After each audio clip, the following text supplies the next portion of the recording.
Hey guys, coming to you today to talk about the Marvel Cinematic Universe. I have not talked about my love for the MCU on my channel, and I figured the beginning of 2022 is a great time to do so. So I want to address basically what happened since Endgame and Spider-Man Far From Home came out a couple years ago, and then what happened all the way leading through last year, 2021, and then what's to come, of course. This will actually be a two-part video, so stay tuned and I'll tell you what's to come in each part. So I want to thank everybody for watching my channel. Please, if you haven't already, go watch my other videos, like, comment, and subscribe if you're not already subscribed, and I certainly appreciate all the support. It means the world to me. And the more you comment, the more you engage in dialogue in our comment section, the more likely I am to create content. So if you're enjoying what I'm doing, please do, and I'll be even more encouraged to create more of these videos. So, there are a couple of different things that spring to mind when I think about the current state of the Marvel Cinematic Universe. The biggest thing is the impact of the COVID-19 pandemic on the whole thing. Changed the entire trajectory of the MCU. They have pushed back release dates, they move stuff up, they move things around, and I think it severely disrupted production schedules for everything, but certainly that includes the MCU. So 2020 was supposed to be a regrouping year after the culmination of everything in 2019 with Avengers Endgame, and then also the introduction of Captain Marvel, and then Spider-Man kind of getting the torch passed to him with Far From Home, and then that big cliffhanger ending of Spider-Man Far From Home. So they left it there, and then they said, we're going to rewind a few years and do Black Widow because we want to tell her story. And by the way, huge spoiler alert. I'm going to talk about everything that's happened in these movies and everything I know of that's coming in the future ones. So if you are not caught up and you don't want it to be spoiled what's happened in especially 2021's TV shows and films, turn this off now and go watch them and then tune back in. So, Black Widow. She died in Avengers Endgame, of course. Heroic, beautiful, self-sacrificing death. And they wanted to tell her standalone story. So that was supposed to come out in spring of 2020. We all know what happened in spring of 2020, and everything got disrupted, and it got pushed back, and finally came out in July of 2021. So it was a 14-month, I believe, 14 or 15-month delay of when it was supposed to come out. So what happened in the meantime? Well, we got a bunch of announcements on everything that was going to happen with the MCU and all these different things that were going to be part of what they call the fourth phase, phase 4 of the MCU. But we didn't get a taste of any of it in 2020. We had a drought, and it made that year suck even more than it already did. So when we finally got some content in 2021, everybody, of course, was hungry for it because we knew there were a lot of cool, exciting things coming, and we hadn't had anything since that arc finished with Endgame and Far From Home. And Far From Home came out, I believe, in July of 19, so it had been a good long time since we had anything when we finally got WandaVision in winter of last year. I believe it premiered in January or February, around this time last year. And I remember everybody going, I know there's got to be more going on than what meets the eye, but I don't know what after they debuted the first 2 episodes. Because those were the first 2 were the heaviest on the tribute to the old classic sitcom model. And we knew more was going on. Once they started bringing in what was actually happening, that it was a reality essentially created by Wanda, by Scarlet Witch, that started to make more sense, especially once we got the outside world coming into play, and then the introduction of and reintroduction of characters from previous projects like Captain Marvel, the little girl, I'm not remembering her name off the top of my head, so you can scold me in the comments, and Jimmy Woo, and of course Darcy from the Thor series. Once we got that and they started coming in, it really started growing, and then we started watching them move through time in the different style of sitcom for each decade, and that really lent it a serious amount of charm. Not to mention, once the storytelling got more dense, the effects got bigger and better, and most importantly, Elizabeth Olsen's performance improved. And it was great from the start, but the more she got to do, the more she wowed us all, and I never would have thought she would have those capabilities when I first saw her show up in Age of Ultron. So she was magnificent. It was a great meditation on what television means to us, and then certainly on mental illness, and especially grief and loss above everything else. That final scene with Vision, I mean, if it doesn't get something going for your emotions, or if you're soft like I am, you might have teared up. Something might be wrong if it doesn't do something for you, though. And it was a nice payoff. People were expecting a lot of bigger things from it, but what it did was very unique, and it set the tone for this new age of the MCU on Disney Plus and on television in general, and that they were going to start telling really high level, high concept stories that they were promised to be connected to the films. The way she leaves at the end of WandaVision definitely laid a foundation for what we know is coming with Doctor Strange and the Multiverse of Madness this year. But I'll get to that later. So then we had Falcon and Winter Soldier. It was a step down. It's not a bad show by any means. Anthony Mackie certainly held his own. So did Sebastian Stan. Those guys are very likable, very charismatic. They have a great little rivalry, banter thing going, but it was kind of a flat show in comparison. It didn't have the wow factor that WandaVision did. It was a little flat. Introduced some new important characters, but overall, it was just kind of it was good for what it was. But it was my least favorite out of at least the live action projects from 2021. Then we get to Loki, and it's the exact opposite scenario. Mind-bending, mind-blowing, mind-expanding, whatever you want to use the term for it. It was just so much fun, so interesting, so compelling. And really, it was fun, but it was dark, and it had some terrific performances. I was really impressed by Tom Hiddleston, by how much nuance and pathos he brought to that role that had been used as both an antagonist and comic relief. He really took his famous performance of Loki, the trickster god, to a much higher level with Loki. He had the room and the time to expand on what his palette had included previously. Owen Wilson was also great in it. I thought he was wonderful. And then, of course, again, big spoiler alert if you haven't watched the show, nothing being what it seems, and them ultimately crossing the barrier to get to the point where they can open the multiverse at the end of it. Really intriguing for what the future holds, especially knowing what ends up happening in Spider-Man No Way Home at the end of the year. Really set the stage for that. So I'm very excited to see where Loki goes when it comes back. Hopefully this year, probably not. I'm guessing it won't be till 23, maybe 24, who knows. And then Black Widow comes out after those three shows have all aired. And Black Widow, I think, especially when compared to the high concept of WandaVision and Loki, it seemed like a letdown, not to mention Black Widow, she's dead, Natasha's dead. And it's set 5 years prior, or in the timeline, I think it's 7 years prior if you account for the 5-year jump during the blip. But a lot of people were like, why do we need this now? Well, people clamored and yelled for a Black Widow movie for so long, and they delivered it.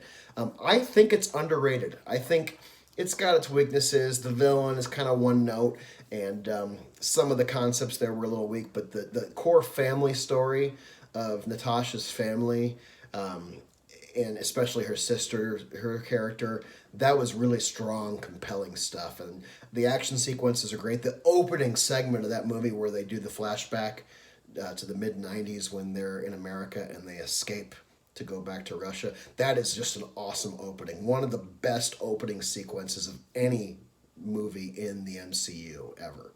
100%. I'll stand by that and die on that hill. Just a great opening sequence, and the credits as well are part of that. Just sets a certain tone. The third act, the climax is a little bit, classic Marvel, where there's just a lot of things blowing up and such, and green screen to your heart's delight. But it also has some soul. It has some character between, her and her sister. Their banter, their relationship has a lot of heart, and I certainly felt for her when we got to the end. And obviously we flashed in the post credits. We flashed to Natasha being dead post Endgame, and by then you're really invested in Yelena and what her journey is going to be, and we'll see her again soon. Then we go to What If, which is again a high concept thing. This is straight from the comics, where they explore all the things of what if, it weren't Captain America, it was Captain Britain with Peggy Carter instead. That was episode one. Animated series, of course, the only way to do this right. I was pretty disappointed and almost bored by What If. Certain episodes were better. I like the zombie episode, but the whole closing arc with Ultron, breaking through all the dimensions and the Watcher, which we knew all along the Watcher was going to spring into action, it left something to be desired to me. Frankly, these episodes were only a half hour, 35 minutes long, and I was kind of bored and wishing they were even shorter. That's not a good sign. So that's just my take on it. Maybe it'll be better than the second season, but I almost felt like I was watching because I'm obligated to watch every MCU property because I'm a nerd. Then we have Shang-Chi, the surprise of all the releases of the year.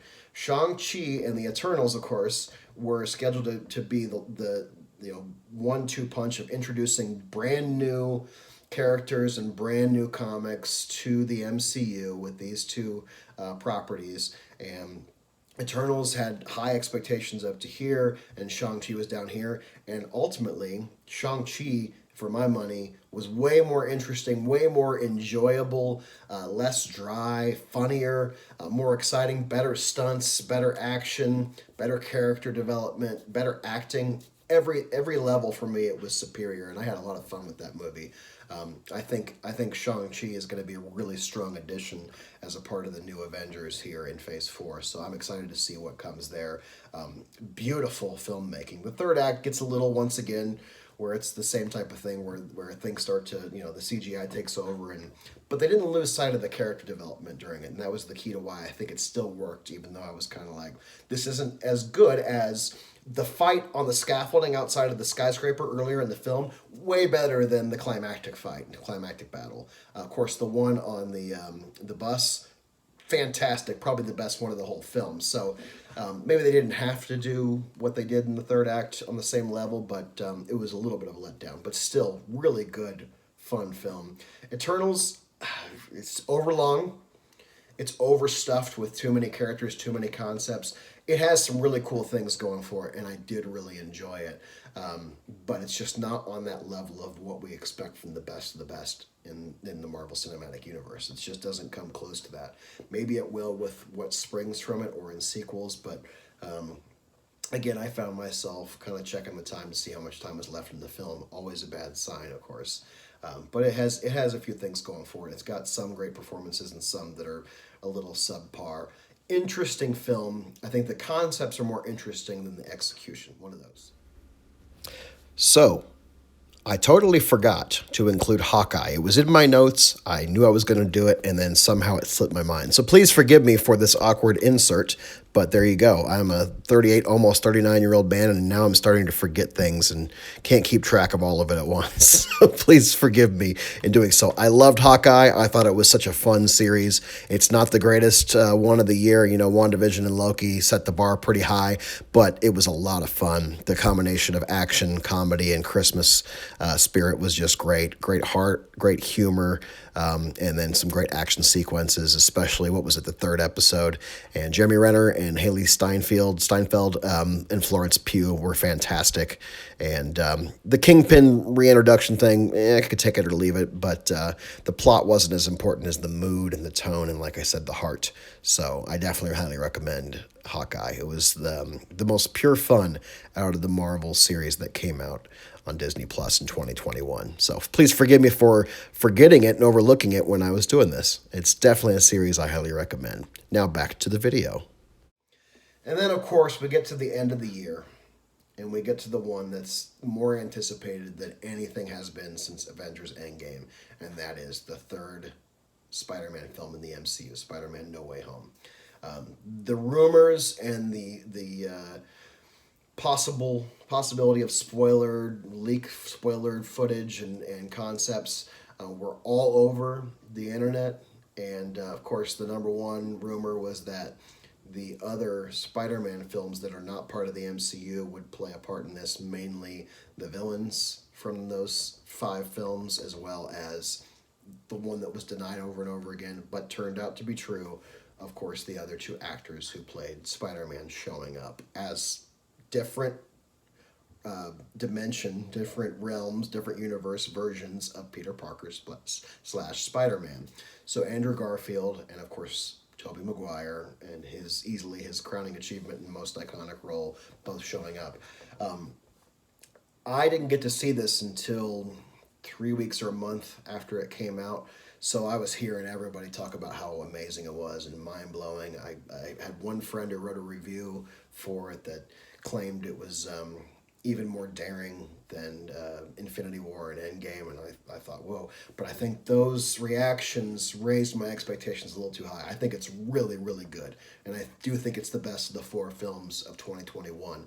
But I think I had my expectations up to a 10, and it's more like an 8, 9 in its best moments. I was waiting for that one thing after they did show up, Garfield and Maguire. After they showed up, I was waiting for that one other shoe to drop to shed some new light, some kind of crazy plot twist, because it seemed like that. It seemed like, the way that the characters, the blip in Infinity War, it seemed like something on that level from the way people were talking, or the way that they reappeared in the beginning of the huge battle. Sorry, I got something in my eye.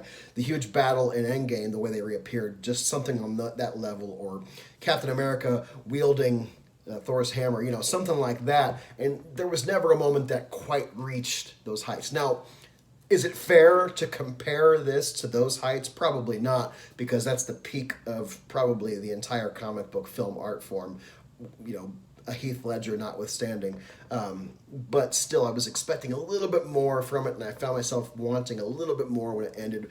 But it did have the classic Spider-Man humor, and the way he bounces off Ned and MJ is still on point. And I loved Alfred Molina. I mean, Willem Dafoe did his Willem Dafoe thing, but Alfred Molina had some soul, and the way he bounced off of Tom Holland was really, really a nice element there. And I loved a lot about how Toby and Andrew carried themselves. They also had some heart and soul in their performances, and a great deal of humor, of course. Wouldn't be Spider-Man without the comedy. So it was fun. It was very interesting. When Daredevil showed up, my mind was blown for a minute, and I was thinking, what else will they do? But the rest of it had kind of been leaked, which is unfortunately the age of modern media and the internet. We find out things before, and it kind of takes away some of the surprise. I still can't stand the fact that they showed Hulk showing up in Ragnarok in the trailer. That would have been one of the greatest surprises in film history, let alone comic book, sci-fi superhero history. But that's the way it goes, so you gotta suck it up. So I need to rewatch No Way Home to get a feel for it without the sense of expectation, without the, oh gosh, what's going to happen next? Is there some huge twist coming that never comes? Instead, appreciating all the nuance and the performances and the character interactions, the rich stuff that makes this new Spider-Man series so wonderful to watch and be invested in. So the fact that everybody's forgotten him at the end is a heartbreaking note to go out on, and it's a heartbreaking way to leave the MCU out of 2021 into 2022. Of course, the multiverse has been open, and we know this is a direct lead-in to Doctor Strange. So part 2, I'm going to talk about what's to come. 2022 and 2023 stacked to the brim with tons of awesome movies to come, or at least that they look awesome, and new shows, and then next seasons of other shows. So I'm really, really excited. So stay tuned. I will post a part 2 to this in the coming days or weeks, sometime soon. So just stay in there. And if you haven't already, you made it this far in the video, thanks so much for watching. Please please comment with your thoughts on the MCU, what you like, what you didn't like, what you agree with me about, what you disagree about, what you want to see happen here moving forward, and just your overall thoughts. I certainly appreciate it. If you're not subscribed to my channel, please hit that button and stay tuned for more content. Thank you so much. You guys have a good one.